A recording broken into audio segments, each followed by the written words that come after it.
Bonjour à tous, on va enchaîner donc très rapidement avec le sujet suivant, l'IA pour l'industrie, donc au-delà de l'IA générative. Je voulais remercier Sandrine Arnaud de la région, Céline Andronikos et Marielle Jaoudi d'ADI qui ont donc été à l'initiative de cette table ronde et de l'organisation du village Digital Data IA. Oui, il faut que j'appuie sur la bonne zapette. Et donc, nous sommes 4 intervenants. Moi, je suis ingénieur conseil Nactronic et aussi Nactronic est un des 13 partenaires du programme Dynamique. On en dira un petit mot un peu plus loin. Je vous laisse vous présenter. Alors, je suis Erwan Mellerio, je suis dirigeant de la société Arioneo. Arioneo, c'est une filiale du groupe LIM. Alors, le groupe LIM, c'est une ETI, en quelques chiffres, un peu plus de 100 millions de chiffres d'affaires, 800 collaborateurs dans le monde. Et donc, nous sommes axés autour du cheval et de la pratique de l'équitation.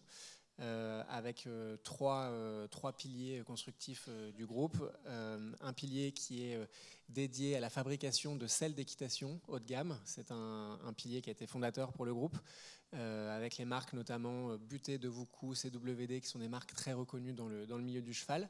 Un deuxième pilier sur la maréchalerie, donc tout ce qui touche au pied du cheval. Et un troisième pilier que je maîtrise un peu plus, qui est sur la santé du cheval et sur le monitoring du cheval. Donc santé via les laboratoires Haute-Var, qui sont un groupe pharmaceutique qui fabrique des médicaments pour les chevaux. Et pour ma partie, Arioneo, où on développe des technologies d'analyse de la performance et de la santé des chevaux, principalement des chevaux athlètes. Donc voilà, je suis là pour essayer de donner quelques exemples d'application des différents sujets qu'on va aborder aujourd'hui.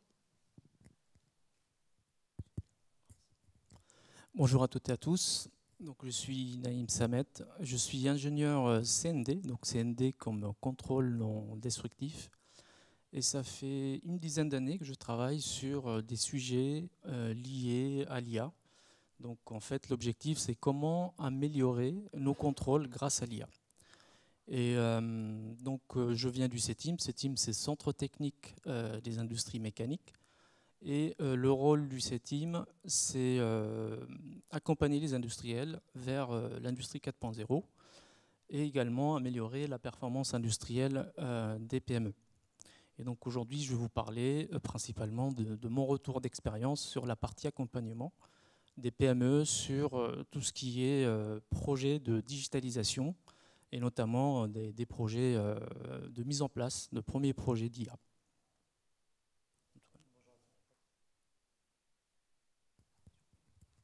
Bonjour à tous, donc Antoine Jean-Jean, moi je suis entrepreneur et dans le domaine des maths appliquées et de la data depuis une vingtaine d'années. J'ai cofondé une société qui s'appelle Recommerce dans le domaine de l'économie circulaire et depuis quelques années aussi je suis consultant sur les sujets IA data dans des domaines assez variés, la santé, les transports et plus récemment la finance.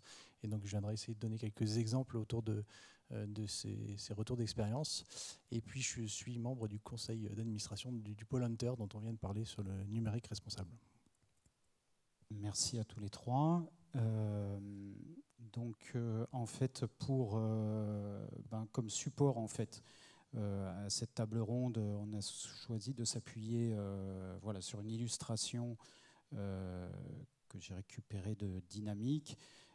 Donc pour information, Dynamique, c'est un programme qui regroupe 13 partenaires dont l'objectif est de proposer aux entreprises, notamment aux PME, un ensemble de services dédiés à favoriser l'accès aux technologies à base d'intelligence artificielle et pour accélérer et orienter les transitions numériques et écologiques de l'industrie.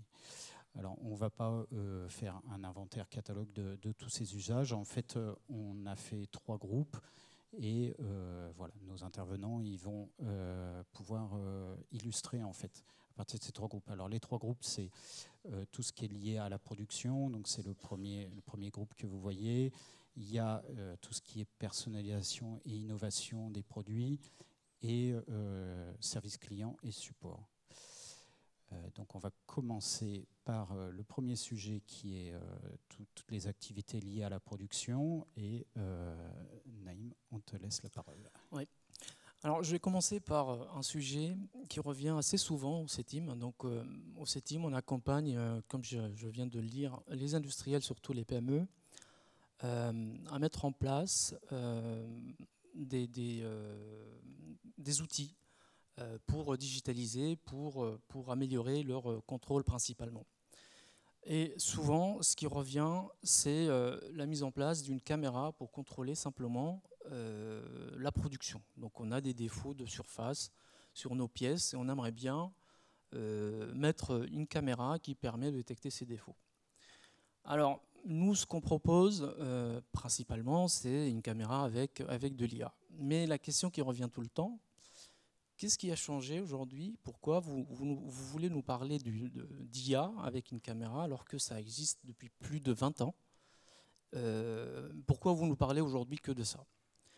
Je pense que ça, c'est une question qui révèle pas mal de choses, parce qu'en fait, on n'est pas conscient aujourd'hui de l'importance de l'IA dans le monde industriel. Et donc moi, ma réponse souvent, c'est j'essaye de faire un peu de pédagogie, justement, pour dire que l'IA, autrefois, c'était basé sur des règles mathématiques. Donc on va sortir à partir de la caméra une image. Cette image, on va la traiter. On va aller chercher une zone, par exemple, qui nous intéresse dans l'image, puis on va créer des seuils, etc. Si on dépasse ces seuils-là, bon, on va décider que la pièce, elle n'est pas bonne. Donc ça, c'est un fonctionnement classique basé sur des règles mathématiques. Mais le problème, c'est que lorsqu'on fait ça, si on change de référence de pièce, si les conditions de mesure, par exemple, la luminosité, elle change, là, le système ne fonctionne plus.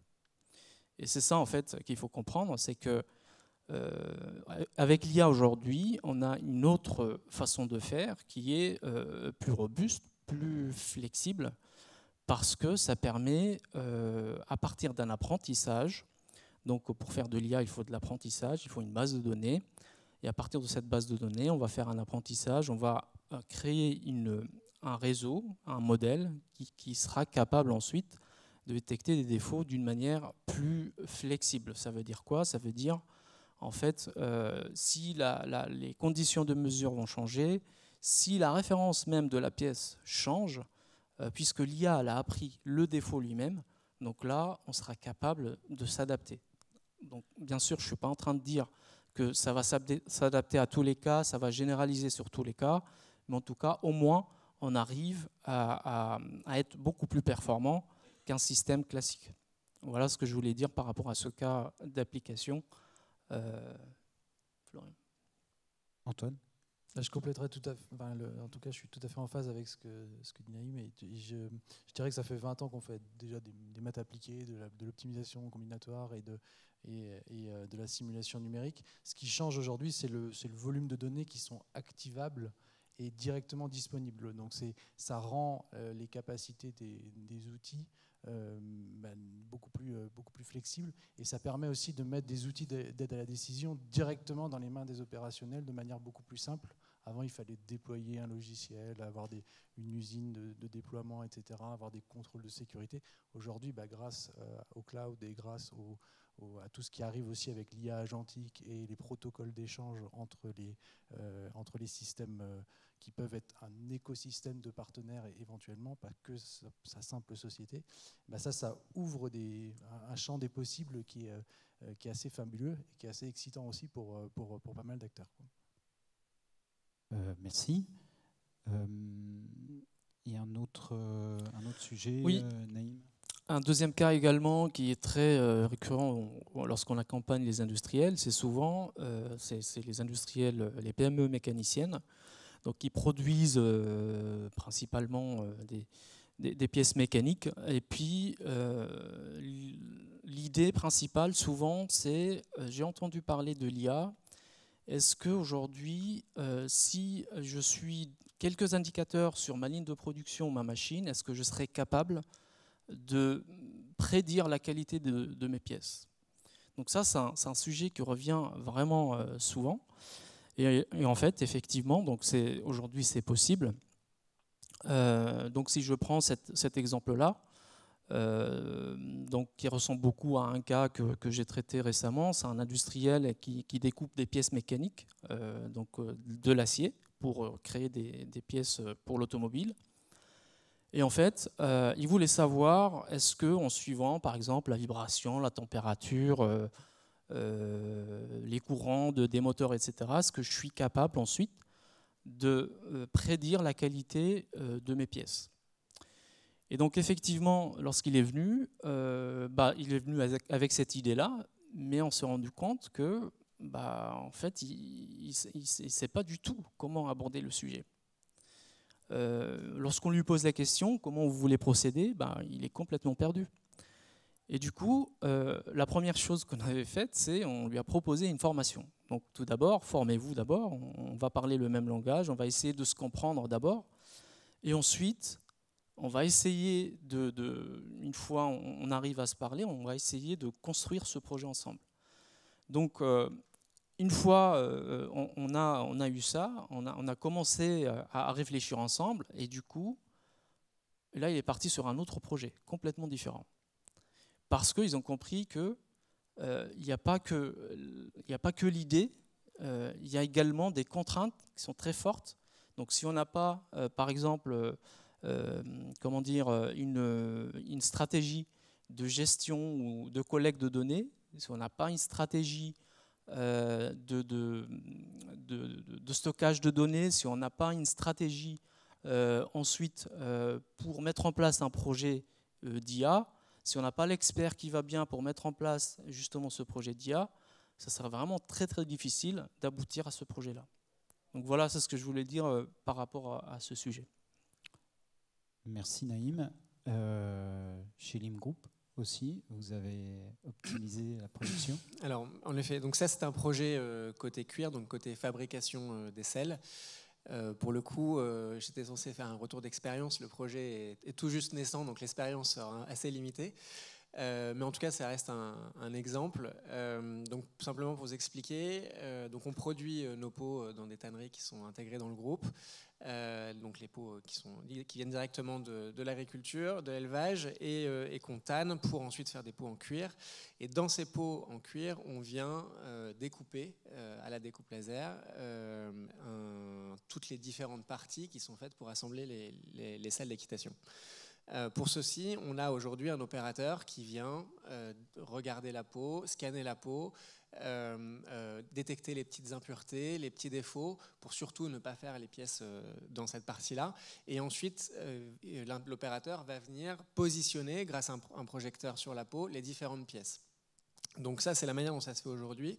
Donc on a finalement scanné, en projetant les différentes pièces, on a scanné des centaines de milliers de peaux, avec des règles métiers qui sont finalement dans la tête de l'opérateur aujourd'hui et qui sait comment il doit utiliser sa peau.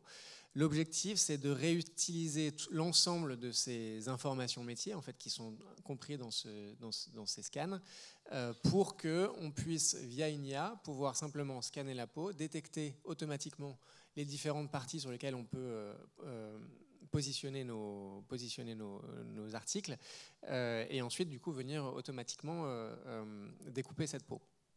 Donc évidemment, alors on est au tout début, donc je ne peux pas vous parler de gains tout de suite, mais en tout cas les gains espérés, ils sont de plusieurs ordres évidemment.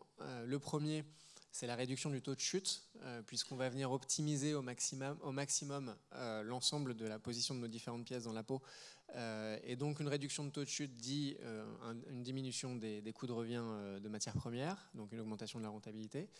Et puis évidemment une diminution du temps homme, donc une augmentation de la productivité individuelle, puisque aujourd'hui l'opérateur va mettre à peu près une dizaine de minutes pour regarder sa peau. Demain, si c'est une IA qui le fait, on espère évidemment pouvoir le faire dans un temps beaucoup plus court. Donc voilà, c'est un exemple, mais en tout cas, on espère beaucoup de ce nouveau projet pour optimiser notre production. Merci Erwan. Et également dans la gestion des stocks Antoine. Oui, donc j'ai choisi de prendre un exemple ici de e-commerce. Donc on est dans le domaine de l'économie circulaire. Il faut savoir que l'économie circulaire, c'est une activité qui est assez complexe à piloter, puisque en fait, c'est une activité qui est à la croisée entre de la logistique et de la finance.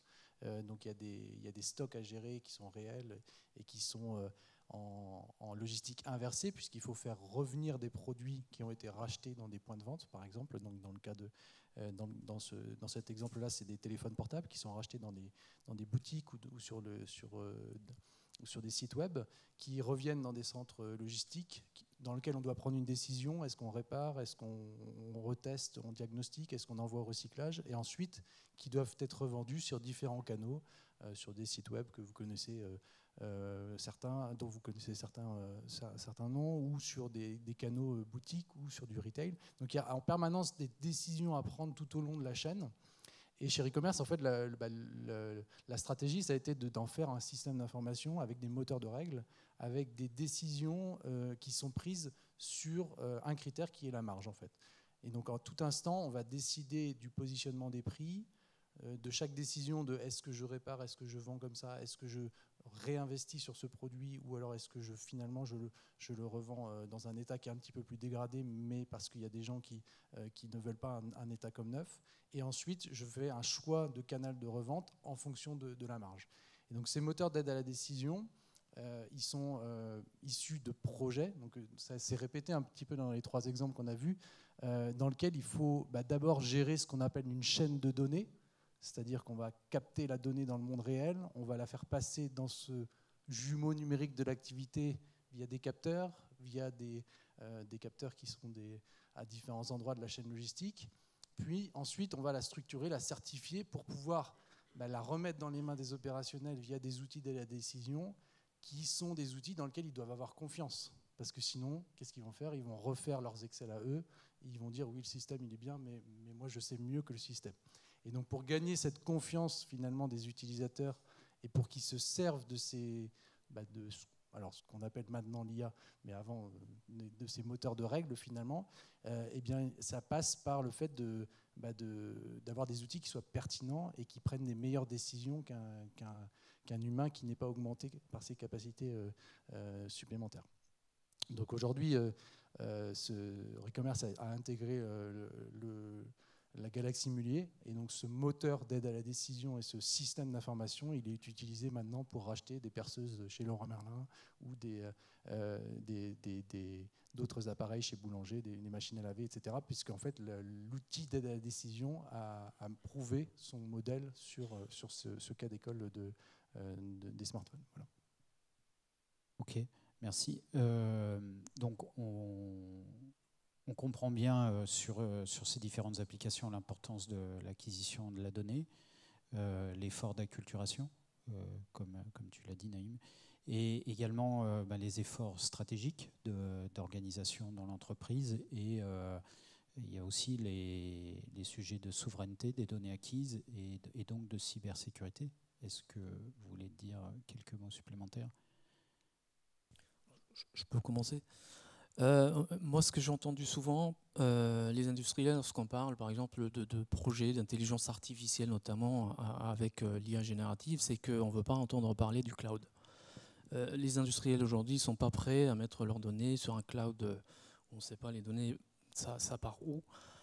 Donc ça, c'est un sujet très important. Et nous, ce qu'on propose en tout cas, c'est des solutions complètement locales pour le moment, pour pouvoir justement traiter le besoin industriel. Mais clairement, les solutions en cloud aujourd'hui ne sont pas les solutions privilégiées par les PME. Merci. Antoine. Alors, je ne vais pas être aussi catégorique. Il y a quand même beaucoup de PME qui utilisent le cloud. Après, il y a des clouds souverains. Il y en a de plus en plus. On voit qu'il y a des réinvestissements massifs. Et il y a une prise de conscience de la part de beaucoup d'entreprises françaises. Tout à l'heure, on parlait dans la table ronde précédente de dépendance, donc de cette dépendance à des clouds qui ne sont pas souverains. Donc je pense qu'aujourd'hui, il y a moyen de faire du souverain et de faire du cloud. Donc je pense que, par contre, il faut voir aussi que ces nouveaux systèmes qui sont de plus en plus interconnectés. En fait, les systèmes d'information vont être de plus en plus en écosystème. Et donc, du coup, ça crée de nouvelles vulnérabilités aussi. Et donc, il va falloir anticiper dans le futur que, certes, il faut investir pendant le projet sur comment on met en place le projet d'aide à la décision, mais il faut aussi investir après sur sa pérennité, sur sa sécurité dans le temps, pour être sûr que on ne nuit pas à l'organisation et on ne met pas en danger les données de l'entreprise, puisque les données de l'entreprise, c'est quand même sa valeur ajoutée, et donc il faut faire attention à ne pas avoir de fuite de données. On parle souvent des sociétés qui sont hackées, et moi c'est souvent quelque chose que je répète: n'oubliez pas toutes les sociétés qui sont sniffées et qui ne le savent pas, et qui se font pomper des données toute la journée sans le savoir. Et ça représente, à mon avis, beaucoup plus d'entreprises que d'entreprises qui se font hacker. Et c'est terrible parce qu'en fait, il y a des sociétés qui ne le savent même pas, mais elles ont des fuites. Et donc, tout à l'heure, l'interlocuteur insistait sur le fait de cartographier, d'avoir une bonne idée un peu de son système d'information. Et c'est super important de bien connaître son système pour ensuite mieux le protéger et de se faire accompagner. Donc à Bordeaux, on a le campus cyber effectivement qui est à disposition des PME, et le pôle Hunter aussi, dans son objectif de numérique responsable, a envie d'accompagner les sociétés à prendre conscience de tous ces risques aussi numériques. Merci. Donc on va passer au deuxième cas d'usage. C'est en fait l'IA qui permet de personnaliser et d'innover en fait sur les produits. Et donc Erwan, on te laisse la parole. Alors, donc là c'est un rétexte un peu plus avancé. Donc ça c'est sur la société que je gère, Arioneo. On développe encore une fois des outils d'analyse de la performance et de la santé des chevaux. Dans la santé des chevaux, il y a l'aspect locomoteur. Et donc là, ce que vous voyez à l'écran, en fait, on fait simplement trotter en ligne droite un cheval sur un aller-retour, et on appelle ça un examen locomoteur pour un vétérinaire qui va venir regarder toute la locomotion du cheval pour en déceler des pathologies naissantes ou d'ailleurs tout à fait présentes, qu'elles soient musculaires, tendineuses, articulaires, etc. Évidemment, il est très compliqué pour un vétérinaire qui voit 500 chevaux dans la semaine de pouvoir bien comparer ces différents chevaux. Et puis lorsqu'il va faire un traitement, l'objectif pour lui, ça va être de devoir juger de l'impact du traitement sur la locomotion du cheval, et donc de pouvoir suivre l'amélioration de la locomotion, et donc de ce qu'on appelle la symétrie du cheval. Et donc là, c'est un exemple de création d'un nouveau service, vraiment from scratch, via une intelligence artificielle. C'est un nouveau produit qu'on va mettre sur le marché en septembre, où on vient, via de la vision, donc via une caméra, détecter tout le squelette du cheval, et donc frame par frame sur une vidéo. Et donc évidemment, sur une vidéo, on peut suivre le suivi de ces différents key points que vous voyez à l'écran, et donc avoir une vue très claire de la locomotion du cheval, donc de ce que fait le cheval dans l'espace. L'objectif, c'est de pouvoir évidemment d'en ressortir des courbes pour le vétérinaire via finalement un simple film iPhone qu'il pourrait prendre quand il fait son examen locomoteur. Donc on est là vraiment sur un tout nouveau service. Le projet a été assez long à monter. On l'a monté. Alors on est allé chercher des compétences à l'extérieur. On a travaillé en partenariat avec le CEA sur ce sujet-là, puisque ils ont une équipe dédiée à l'analyse vision par vision. Et donc la première étape, comme on le disait tout à l'heure, ça a été de récupérer cette information. Donc on a filmé des centaines de chevaux via une dizaine de caméras pour pouvoir ensuite les reconstituer en 3D. Et on a ensuite à la main annoté chacune des images avec l'ensemble. Il y a un peu plus de 10 key points sur chaque image, en fait, sur le squelette du cheval qui nous intéresse. Et donc on les a annotés à la main pour créer cette base de données dont on a besoin pour entraîner un modèle. On a entraîné ce modèle, et donc maintenant c'est le résultat que vous avez à l'image. Il commence à être assez robuste, et on commence à pouvoir en sortir vraiment la locomotion du cheval, donc avec tous les indicateurs de symétrie, des indicateurs de rétraction, protraction des membres, tous ces indicateurs qui sont évidemment ultra pertinents pour un vétérinaire. Voilà dans le petit exemple. Merci Erwan. Et pour compléter sur ces sujets-là, excusez-moi. Donc ça, c'est un projet qui a été accompagné par le programme Dynamique, la société CFM, qui produit, qui conçoit et développe des capteurs de mesure d'humidité en particulier sur différents matériaux, et qui a souhaité ajouter de la connectivité et de l'intelligence dans les capteurs. Donc cet exemple, en fait, il est déclinable à tous les capteurs dans lesquels il peut y avoir des pièces d'usure. Donc là, c'est le cas sur certains des produits de CFM, mais c'est également le cas, bien entendu, pour des actionneurs, des machines dans une chaîne de prod. Et donc, en fait, l'IA permet d'anticiper, en fait, l'usure de certaines pièces et de déclencher des alarmes et de prévenir, en fait, les équipes de maintenance et donc d'anticiper. C'est des capteurs qui sont... enfin, CFM a un savoir-faire reconnu mondialement, et donc, en fait, il faut que les équipes de maintenance puissent intervenir rapidement sur des sites dans le monde entier. Donc en fait, ces nouvelles fonctionnalités sont très précieuses pour les clients. Ça pose, bien entendu, vous voyez, évidemment, les produits deviennent connectés, donc ça soulève les enjeux de cybersécurité. Bon, je pense, Antoine, ouais, de certification aussi, et puis de nouveaux... On parle de supply chain collaborative aujourd'hui, puisqu'en fait, aujourd'hui, la supply chain, elle n'est plus seulement au sein de son entreprise. Je pense qu'une entreprise comme la vôtre, vous êtes un bon exemple. Hein. Vous travaillez avec des fournisseurs, vous travaillez avec des prestataires logistiques, des prestataires d'expédition, de transport. Et donc, en fait, tous ces acteurs, ils ont leurs propres jumeaux numériques.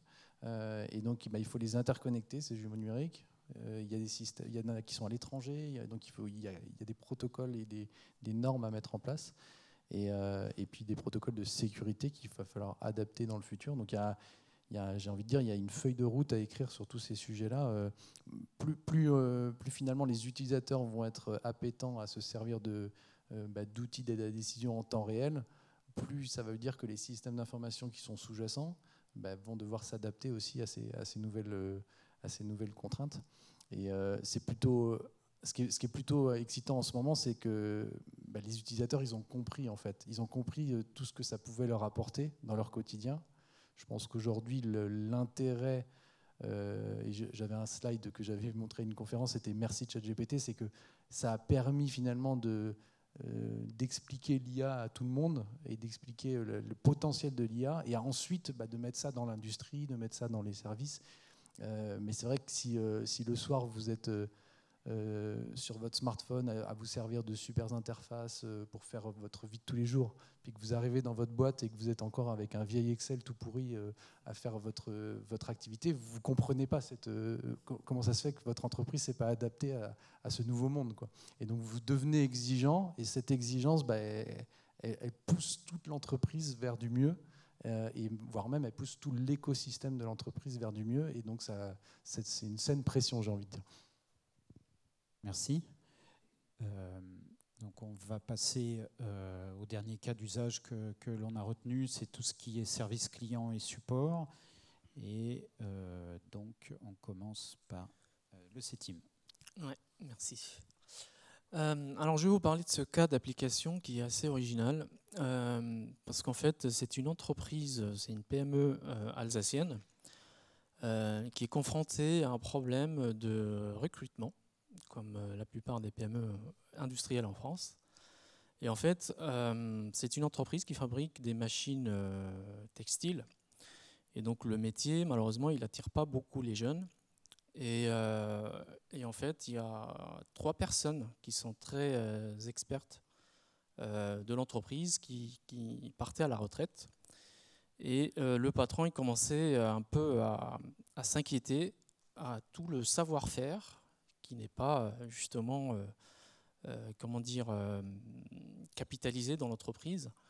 Et il s'est dit, comment est-ce que je peux faire? J'ai entendu parler de l'IA, est-ce que l'IA peut me sauver?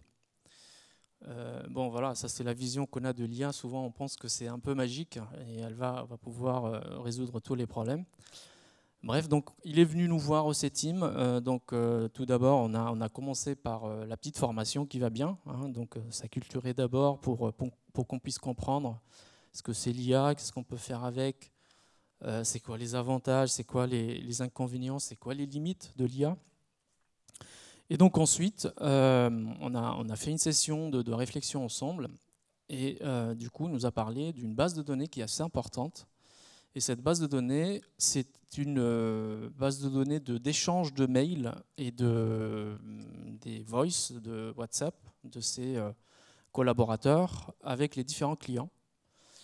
Et en fait, ils font ça depuis 30 ans et ils veulent savoir est-ce qu'on peut exploiter ça. Et donc, on a réfléchi ensemble et on a passé beaucoup de temps à traiter les données, à les mettre en forme, etc. Et ensuite, on s'est dit, ce qu'on peut faire, c'est un système, ce qu'on appelle un système RAG. Je ne vais pas rentrer dans le détail, mais en tout cas, c'est un chatbot ou une sorte de GPT local, complètement local, qui sera spécialisé sur votre documentation. Donc ça veut dire quoi? Ça veut dire, en fait, vous allez avoir un GPT qui répond uniquement par rapport à ce que vous avez donné comme documentation. D'accord? Donc en fait, on a alimenté ce système RAG avec toute cette base de données depuis une trentaine d'années.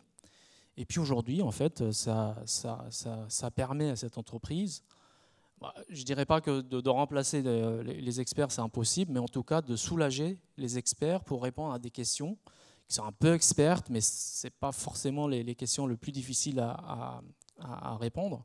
Mais en tout cas, ça a permis au moins d'avoir cet outil-là qui permet d'avoir des réponses très rapidement pour leurs clients, pour les gens qui arrivent, les jeunes qui arrivent dans l'entreprise, etc. Donc, je ne suis pas en train de vous dire que l'IA, elle va remplacer les 3 experts qui vont partir, mais en tout cas, voilà, c'est des outils qui permettent de faire des choses qui sont assez avancées pour répondre à un certain besoin. Voilà. Merci Naïm. Il ne nous reste que 5 minutes, donc on passe à un autre retour d'expérience. Et un dernier exemple. Alors, on développe des outils d'analyse de la performance. Donc, pour être très concis, c'est l'équivalent d'un Fitbit pour un cheval de course avec un GPS, un tracker avec un cardio et un système de mouvement pour analyser la locomotion du cheval. Et donc, on fournit des informations aux entraîneurs de chevaux de course ou aux vétérinaires pour optimiser leur entraînement. De la même manière qu'un joueur de football, il aurait sa ceinture de cardio et il aurait un data scientist pour analyser ces données et fournir à l'entraîneur des informations. Jusqu'à ce jour, c'était ce qu'on appelle des Customer Success Managers chez nous, donc des gens, des neurones humains qui analysaient ces données pour les entraîneurs de chevaux de course, puisqu'un entraîneur de chevaux de course, évidemment, il ne sait pas analyser une fréquence cardiaque qui augmente quand le cheval accélère. Et donc on ne devait pas trop parler d'IA générative, mais pour le coup, c'en est une. On a développé notre propre IA avec nos propres règles métiers. Alors à la base, ce sont vraiment des règles métiers très standards avec des arbres de décision très, très standards et ensuite on a entraîné un modèle de LLM, donc de génération de texte, pour fournir le même suivi qu'on faisait pour que nos salariés, que nos collaborateurs faisaient pour nos clients entraîneurs. Donc en fait, c'est un message texte très rapide qui explique et qui décrit finalement ce qu'a fait le cheval dans son exercice. Et c'est envoyé soit par WhatsApp, soit par mail, soit directement sur un rapport PDF, comme c'est le cas ici. Et donc vous voyez le résultat. Donc le Don't Jinx It, c'est le nom du cheval. C'est vrai que c'est pas forcément évident, mais c'est le nom du cheval. Et donc vous avez directement les 3 lignes de texte qui sont simplement un texte compréhensible pour l'entraîneur. Et qui va lui expliquer que le cheval a plutôt bien récupéré, qu'il a tel profil locomoteur, que c'est l'entraînement le plus rapide qu'il ait fait sur cette piste. Enfin bref, tout un tas d'analyses très standards, mais qui va répondre à des questions très métiers de l'entraîneur. Et donc, le gain de ça, il est pareil, il y en a plein. D'abord, c'est notre qualité de service client.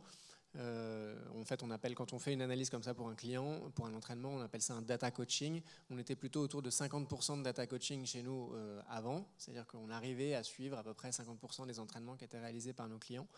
On est aujourd'hui évidemment à 100% grâce à l'intelligence artificielle, donc 100% des entraînements sont analysés par l'intelligence artificielle et pour chaque entraînement, l'entraîneur va recevoir son petit texte pour pouvoir améliorer l'entraînement de son cheval. Donc il y a l'augmentation de la qualité du service.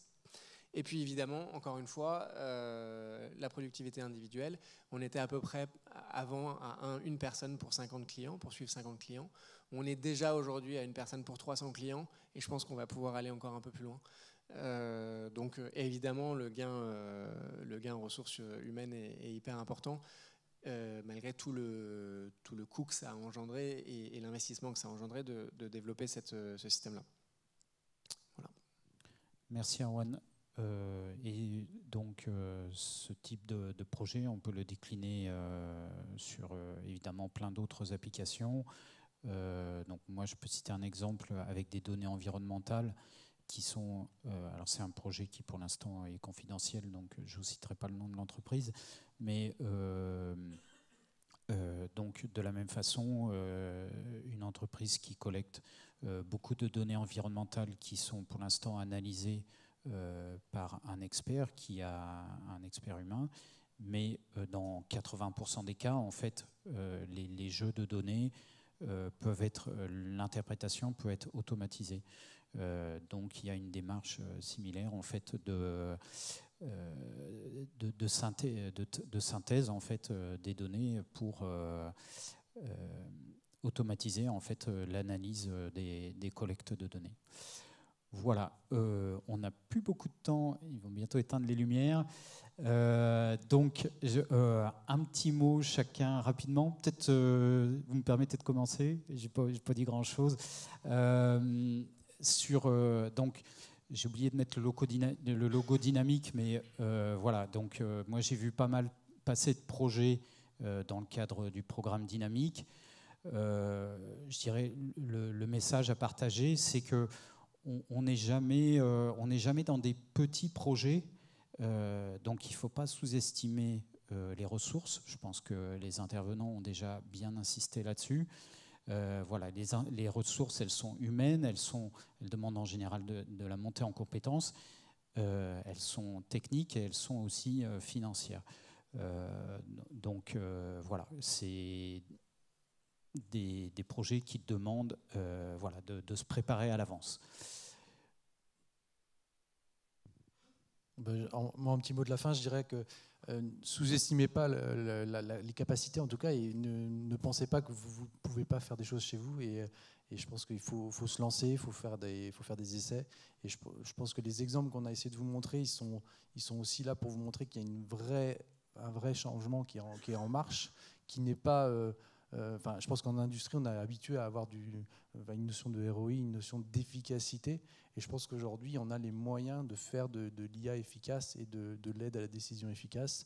Et que ces super collègues risquent de s'intégrer demain dans les organisations pour être aux côtés des autres collègues qui sont des ressources humaines.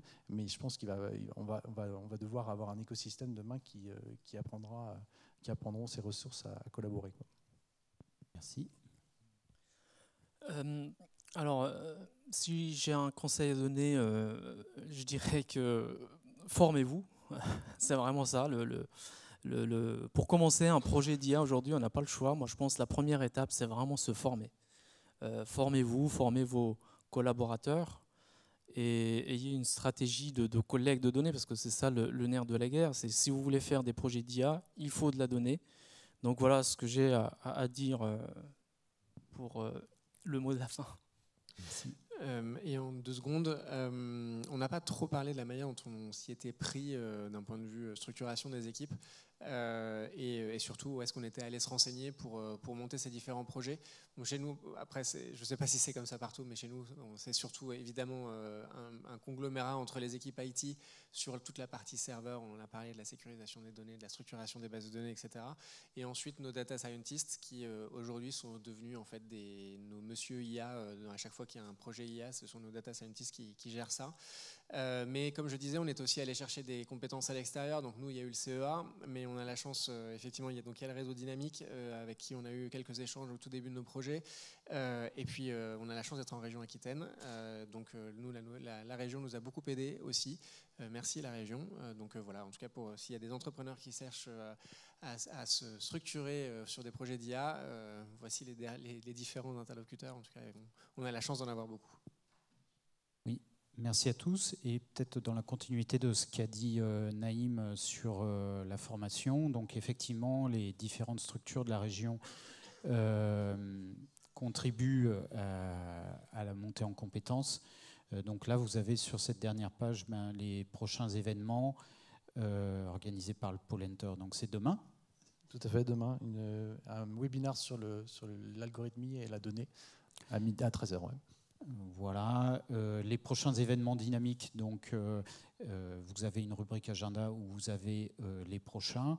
Donc d'abord un webinaire.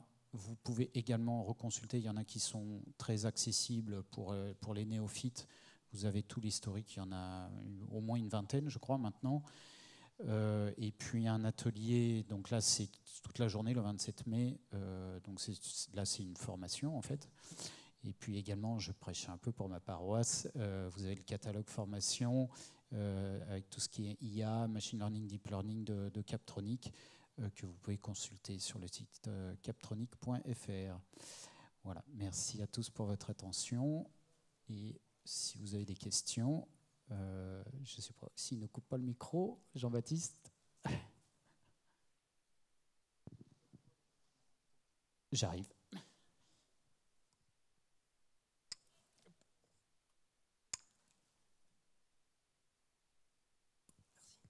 Vous avez à moitié répondu.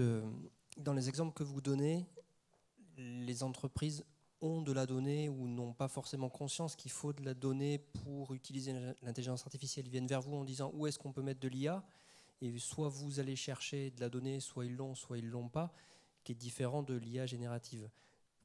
Parmi ces clients-là, est-ce que la majorité ont déjà de la donnée, ont conscience qu'il faut cette donnée pour créer un modèle maison, ou est-ce qu'ils sont juste curieux d'optimiser leur process avec de l'IA sans savoir les fondamentaux nécessaires? Je pense que c'est pour moi. Malheureusement non, ils ne sont pas conscients qu'il faut structurer la donnée, il faut stocker la donnée. Ça, c'est en se formant, parce qu'on ne sait pas aujourd'hui, en fait, clairement, on ne sait pas comment fonctionne l'IA. Lorsqu'on discute avec les patrons de PME, on est vraiment étonné parce qu'on n'a pas vraiment cette culture de l'IA. On ne sait pas comment ça fonctionne. Et du coup, si on ne sait pas comment ça fonctionne, donc la première étape pour faire de l'IA, il faut de la donnée. Si on n'a pas la donnée, malheureusement, on ne peut pas faire grand-chose. Et du coup, la première étape, c'est vraiment se former pour comprendre qu'il faut stocker la donnée et il faut une donnée de bonne qualité. Voilà. Alors, moi, chez pas mal de clients, je vois beaucoup de données qui sont existantes. Par contre, elles sont éparpillées. Il n'y a pas de principe de gouvernance de la donnée, c'est-à-dire que tout le monde, généralement, peut accéder à tout. Et donc, ils n'ont pas forcément pris conscience que c'était un actif qui était important. D'ailleurs, je ne sais pas si vous le savez, mais l'actif data n'est pas valorisé dans le bilan comptable des entreprises. Et ça, c'est quelque chose qui va changer, je pense. Parce qu'il y a quand même une valeur qui est derrière ce stock de données. Mais aujourd'hui, on valorise les stocks de carton, les stocks de pièces, les encours, mais le stock de data, il n'est pas valorisé. Et ça, je pense que ça fera vraiment changer les choses à partir du moment où il sera valorisé. Mais en tout cas, je pense que les gens ont de la data, mais le début, en tout cas des missions que moi je mène, c'est souvent de dire on va faire une petite cartographie, on va faire un état des lieux. Et je travaille généralement avec les directeurs techniques qui ne sont pas des directeurs de la data. Et ça, faut bien comprendre que ce n'est pas tout à fait les mêmes profils et pas tout à fait les mêmes façons d'aborder le sujet.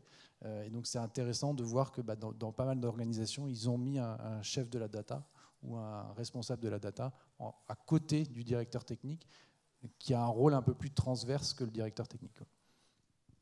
Merci pour votre attention. On doit libérer la salle. Donc, désolé.